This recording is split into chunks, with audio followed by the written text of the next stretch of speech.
ஆனால் இது வரைக்கும் நிஜமாவே அவருக்கு காது குத்தலை.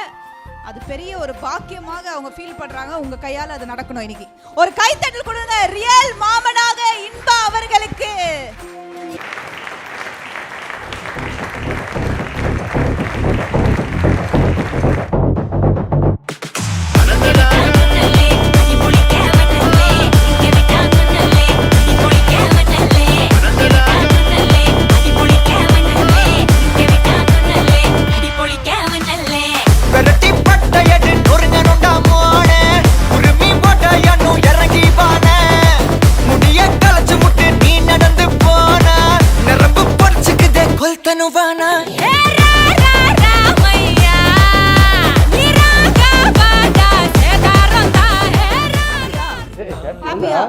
வாழைப்பழம் கொடுக்கவே இல்லை, அழுகவே. பட்ஜெட்ல கொஞ்சம் இடிக்குதுண்ணா, வெளியில வாங்கி கொடுத்துறேன்.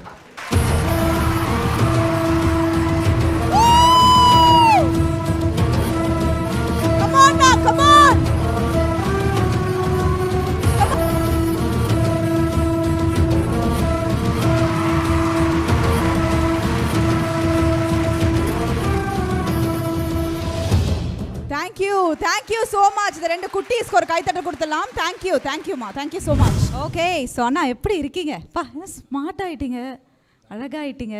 மைக்கில் சொல்லாம என்ன தம்பிங்க இருக்காங்களா, அதனால அழகாக தெரியுதுன்னு நினைக்கிறேன். இல்லை சூப்பர்ண்ணா. நான் கண்டிப்பாக வந்து ஒவ்வொரு படமே நான் எப்போவுமே சொல்கிறது தான், வார்த்தையை நான் தேடிட்டே இருக்கேன் ஒவ்வொரு வாட்டியும் உங்களை பாராட்டும் பொழுது. ஆல்வேஸ் அந்த சர்ப்ரைஸ் கொடுத்துட்டே இருக்கீங்க. அகெயின் மாமன்லையும் வந்து எதிர்பார்ப்புகள் ஜாஸ்தியாக இருக்குது. ஒரு ரைட்டராக இறங்கி இப்படி ஒரு கதை, ஏன்னா இன்றைக்கி இருக்கிற படங்கள் வந்து ரொம்ப ரா சப்ஜெக்டாக போகும்போது இந்த மாதிரி கதைகள் மக்கள் ரொம்ப எதிர்பார்த்துட்ருக்காங்க. எங்கே ஆரம்பிச்சுதாண்ணா இது? இல்லை, இது ஃபஸ்ட்டு வந்து நான் விடுதலை பண்ணப்போ அந்த படம் என்ன ஒரு ஸ்டைல் அப்படின்னு எல்லாருக்குமே தெரியும். அது என்னோடய அறிமுகம், கதை நாயகன் அறிமுகம். அந்த படத்தோட அவுட்டு வேறு மாதிரி இருந்துச்சு. அடுத்து கருடன், அது ஒரு ஸ்டைலில் இருந்துச்சு அந்த படம். இப்போ அடுத்து ஒன்று பண்ணுறப்ப நான் திருப்பி இந்த மாதிரி ஒன்று திருப்பி அதே மாதிரி இல்லாமல் டோட்டலாக கொஞ்சம் வேறு மாதிரி ஒன்று இருந்த, ரெண்டுக்கும் சம்மந்தமெல்லாம் வேறு மாதிரி ஒன்று இருந்தால் நல்லாயிருக்கும் அப்படின்னு தோணுச்சு எனக்கு. அப்போ ஃபேமிலி படமாக பண்ணால் ஒன்று எப்படி இருக்கும்? நார்மலாக எனக்கு அந்த ஏரியா எனக்கு ரொம்ப ஈஸியான விஷயம் கூட. நான் வந்து இன்னும் என்னை ஈஸியாக கனெக்ட் பண்ணிக்கிடுவாங்க. எங்கள் குடும்பம் கூட்டு குடும்பம், பட் எங்கள் ஃபேமிலியாகவே நான் எல்லாம் நிறையா வீடியோ மூலமாக பதிவு பண்ணியிருக்கேன். அப்படின்றப்போ ஒரு நார்மல் குடும்பத்தில், மிடில் கிளாஸ் குடும்பத்தில் ஒவ்வொரு வீட்டுக்கு ஒரு ஹீரோ இருப்பான். ஒரு அண்ணன் தம்பி 4 பேர் இருப்பாங்க, 3 பேர் இருப்பாங்க, 2 அக்கா தங்கச்சி இருப்பாங்க, 2 அண்ணன் தம்பிங்க இருப்பாங்க.